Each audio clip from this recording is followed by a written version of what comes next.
परम शांति। जैसा कि हमने पिछले एपिसोड में समझा था कि ब्रह्मा कुमारीज में लोग क्यों जाते हैं जबकि उनका ज्ञान झूठा है, और हमने बहुत अच्छे से उस एपिसोड में उनकी बातों की गहराइयों को समझा है।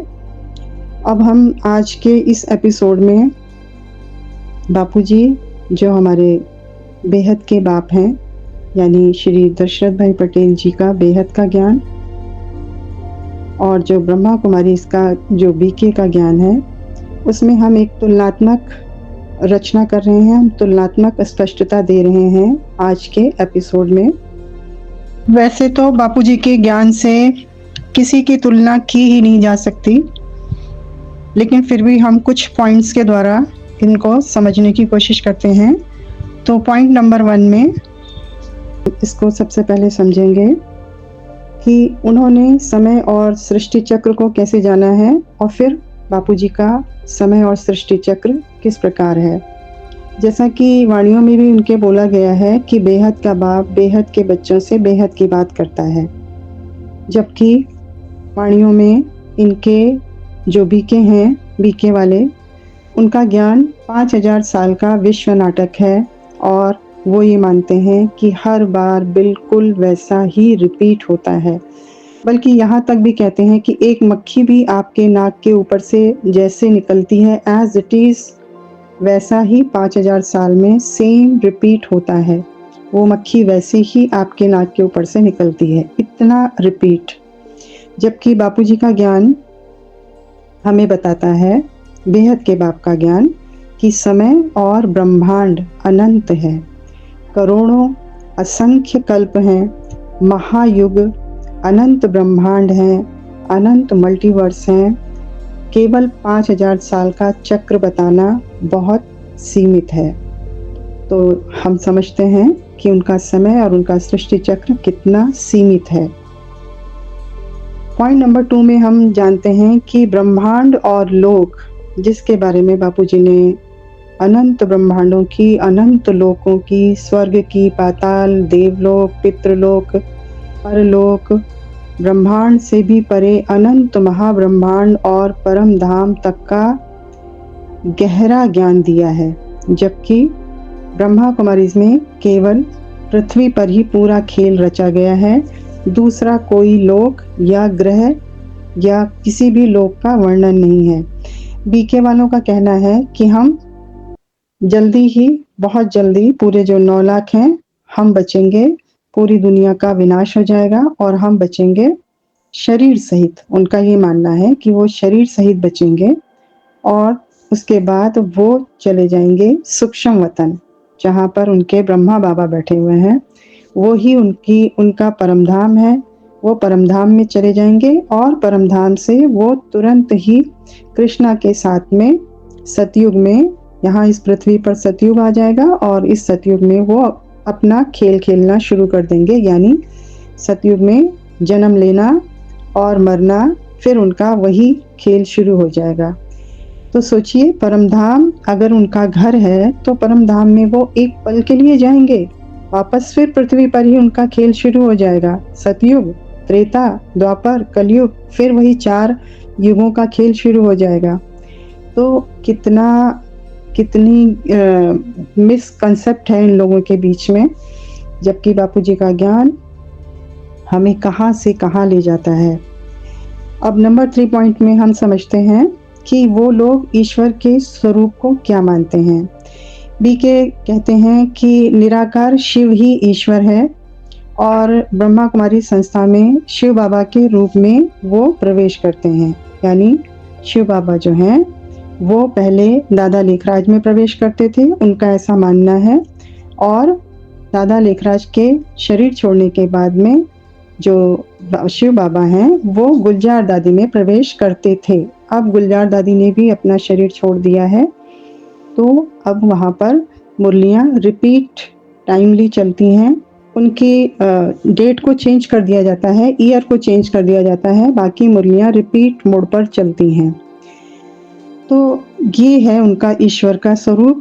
जबकि हम जानते हैं, अगर हम शास्त्रों के हिसाब से भी देखें, तो शिव जो हैं वो इस धरती के रचयिता हैं, इस धरती के मालिक हैं और इतने बड़े ब्रह्मांड के रचयिता अगर किसी के शरीर में 5 तत्वों के शरीर में प्रवेश करें तो वो शरीर उस 5 तत्वों का शरीर उस शिव की पावर को सहन ही नहीं कर पाएगा। तो इसलिए शिव बाबा की प्रवेशता होती है, ये बिल्कुल असत्य है, ये बिल्कुल झूठ है।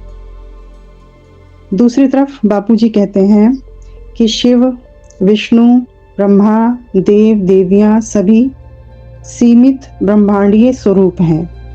असली परमपिता परमात्मा यानी जो परम पुरुष है, जो बेहद का शिव, वो अनंत है जो परम धाम में है।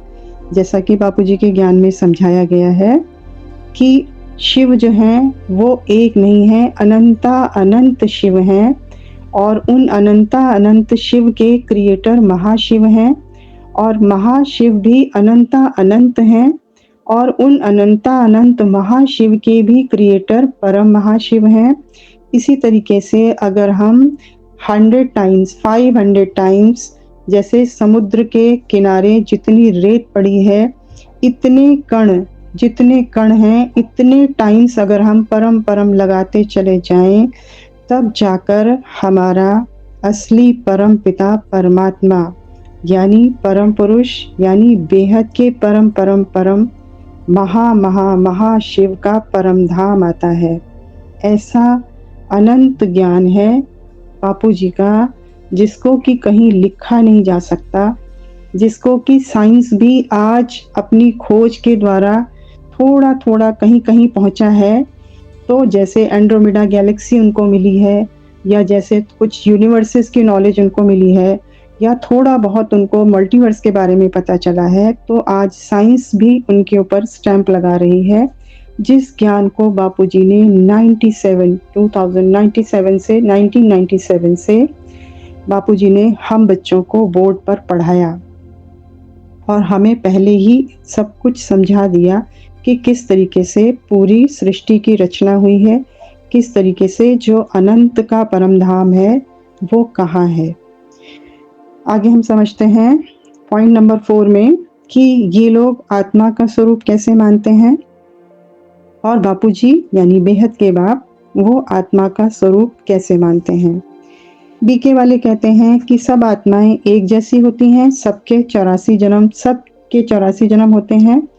यानी इन्हीं की वाणियों में लिखा गया है कि मैं तुम्हें जन्म मरण के चक्र से छुड़ाने आता हूँ, मैं तुम्हें अमरलोक ले जाने आता हूँ। फिर भी ये लोग यही मानते हैं कि हम सब आत्माएं वापस कृष्ण के साथ आ जाते हैं और वापस हम अपने 84 जन्म के चक्र में फिर से घूमने लग जाते हैं। जबकि बापूजी कहते हैं कि आत्माएं अनंत स्तर की हैं। कुछ आत्माएं 1 से 16 कला की हैं, मानव स्तर कहा गया है उनको। कुछ आत्माएं लाखों कला वाली हैं, जिनको देवता रिद्धि सिद्धि वाला माना गया है। और कुछ आत्माएं अनंत कला वाली हैं, जो कि परम धाम से आई हुई बेहद की आत्माएं हैं। बेहद के बापूजी के ज्ञान में समझाया गया कि बेहद का बाप अपने कुछ आत्माओं के साथ में इस धरा पर अवतरित हुए, इस पूरे विश्व का कल्याण करने के लिए, पूरे मल्टीवर्स का परिवर्तन करने के लिए वो इस धरा पर परिवर्तित हुए हैं। तो बहुत जल्द ही पूरे विश्व का परिवर्तन होने वाला है, पूरे विश्व का कल्याण होने वाला है और हम सब इस धरती समेत, इस ब्रह्मांड समेत, ये जो हमारी गैलेक्सीज हैं, जो हमारे यूनिवर्सेस हैं, जो हमारा मल्टीवर्स है, ये सब कुछ अमर लोक में कन्वर्ट होने वाला है, जो कि बहुत सुखद परिवर्तन होगा। ऐसा बापूजी का ज्ञान है, जिसका स्तर, जिसकी चेतना, जिसके ज्ञान को बहुत कम आत्माएं समझ सकती हैं। बहुत महीन बुद्धि आत्माएं ही बेहद के बाप के ज्ञान को समझ पाएंगे। यानी हर आत्मा समान नहीं है, उनकी शक्तियां अलग हैं और उनका मूल भी अलग है। आगे समझते हैं हम कि 5 नंबर पॉइंट में कि कर्म और नियति को कैसे मानते हैं।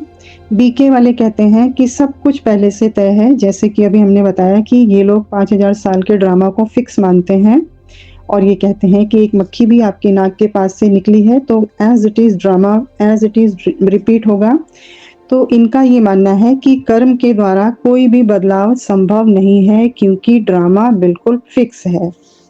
जबकि बापूजी का कहना है कि कर्म का सिद्धांत है और कर्मों के द्वारा ही अंतमति सो गति होती है, लेकिन आत्मा ज्ञान और योग से कर्म बंधन को काट सकती है और अपना भविष्य भी बदल सकती है।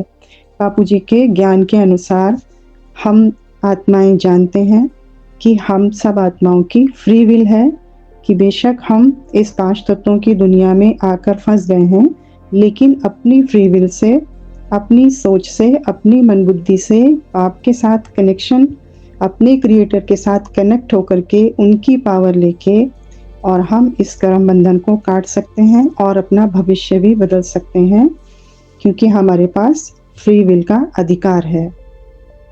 फ्री विल का अधिकार सारी दुनिया के पास है, लेकिन कौन उसको समझ सकता है और कौन उसको इम्प्लीमेंट कर रहा है, ये डिपेंड करता है। तो लास्ट में यही निकलता है कि बीके रिजिड हैं, जबकि बापूजी ट्रांसफॉर्मेशन यानी स्व परिवर्तन से विश्व परिवर्तन का ज्ञान सिखाते हैं। और पॉइंट नंबर 6 पर अब हम आते हैं। उसमें ये कहा गया है, बीके वाले कहते हैं कि अवतार और जो देवता हैं, जैसे राम हुए, कृष्ण हुए या देव देवियां हुए, ये सिर्फ नाटक के रोल हैं, उनका कोई दिव्य अस्तित्व नहीं है। देखिए कितनी गलत बात है। जो लोग वेद पुराण शास्त्रों को समझ नहीं पाते हैं वो ही ऐसे शब्द बोल सकते हैं कि राम का रोल, कृष्ण का रोल ये सिर्फ एक नाटक है, क्योंकि वो उनको समझ नहीं पाते। जबकि बापूजी के ज्ञान में बताया गया कि राम, कृष्ण, नारायण, शिव सभी दिव्य आत्माएं हैं। शिव शक्ति भी, और शक्ति के साथ साथ जो अनंत कोटि शक्तियां हैं, जैसे माता दुर्गा की बात करें या उनके साथ नव शक्तियों की बात करें, हर युग में, हर ब्रह्मांड में उनकी भूमिका भी अलग अलग है। तो बापूजी का ज्ञान इतना विशाल और इतना अथाह सागर है, और उस सागर की भी हमें बापूजी ने सिर्फ एक बूंद दी है, और उस बूंद को भी समझना हर एक आत्मा के बस की बात नहीं है। बापूजी के उस ज्ञान की एक बूंद को समझना भी बहुत रिफाइन बुद्धि का होना बहुत इंपॉर्टेंट है। अब हम पॉइंट नंबर 7 पे आते हैं कि इनका ज्ञान का दायरा, यानी जो बीके वालों का ज्ञान का दायरा है वो बहुत सीमित है। सिर्फ एक धरती की बात करते हैं, सिर्फ 5000 साल के चक्र की बात करते हैं और 5000 साल के ड्रामा की बात करते हैं। जबकि बापूजी का ज्ञान जो है वो बेहद का ज्ञान है, अनंत ब्रह्मांडों की बात है, अनंत लोकों की बात है, अनंत मल्टीवर्सेस की बात है, महाप्रलय की बात है, आत्मा का मूल क्या है और परम धाम का रहस्य क्या है। ये सारे गहरी बातें, ये गहराइयाँ, ये अथाह सागर बापूजी के ज्ञान में हमको मिलता है। वैसे भी इन्हीं की वाणियों में बोला गया है कि बेहद का बाप ऐसा ज्ञान देता है जो नई दुनिया का ज्ञान है, यानी नई दुनिया के लिए नया ज्ञान। यानी नई दुनिया कौन सी? जो ये नई दुनिया अब बहुत जल्द बनने वाली है, कन्वर्ट होने वाली है। नई दुनिया मतलब अमर लोक, नई दुनिया मतलब बेहद के बेहद का परम धाम। तो उस दुनिया का ज्ञान बेहद का बाप वो ही देंगे जो वहाँ के क्रिएटर होंगे। तो इस तरीके से बापूजी ने इतना गहरा और इतना विशाल ज्ञान हम बच्चों को समझाया है। तो कुल मिला के ये निकलता है कि बीके का जो ज्ञान है, ब्रह्मा कुमारी का ज्ञान, लोग बहुत सीमित है, जबकि बापूजी का ज्ञान इनफाइनाइट है, कॉस्मिक है, जिसकी कोई किसी से कोई कंपैरिजन ही नहीं किया जा सकता। साइंस भी अभी तक वहाँ नहीं पहुँच पाया है। आगे हम समझते हैं। पॉइंट नंबर 8 है, इनका लक्ष्य क्या है। बीके वालों का लक्ष्य है सतयुग में जाएंगे, देवी देवता बनेंगे, लक्ष्मी नारायण की स्थिति होगी हमारी, और लक्ष्मी नारायण की स्थिति में हम वापस से सतयुग में आएंगे। जबकि बापूजी के ज्ञान यानी बेहद के बाप हमें समझाते हैं कि आत्मा को उसकी मूल अवस्था में ले जाना यानी बेहद के परम धाम में ले जाना, हमारे ज्ञान का पूरा सार ही यही है कि बच्चे जो हैं वो बाप समान बन सकें, बाप समान बनकर बेहद के परम धाम की यात्रा करें और अपने घर जाएं, अनंत परम शांति को प्राप्त करें और अनंत शक्तियों को प्राप्त करें। जैसा कि इनकी वाणियों में ही बोला गया है कि बेहद का बाप बेहद का वर्षा देता है, तुम्हें बेहद की दुनिया का मालिक बनाता है। तो एक धरती की बात अगर हम करते हैं तो वो बेहद नहीं है, वो इनफाइनाइट नहीं है। इसलिए लोग कहते हैं कि बीके का ज्ञान सीमित और आंशिक है, जबकि बापूजी का ज्ञान अनंत और बेहद है, जो आत्मा को उसके असली परम धाम और परम शांति की ओर ले जाता है। अच्छा, सभी को परम शांति।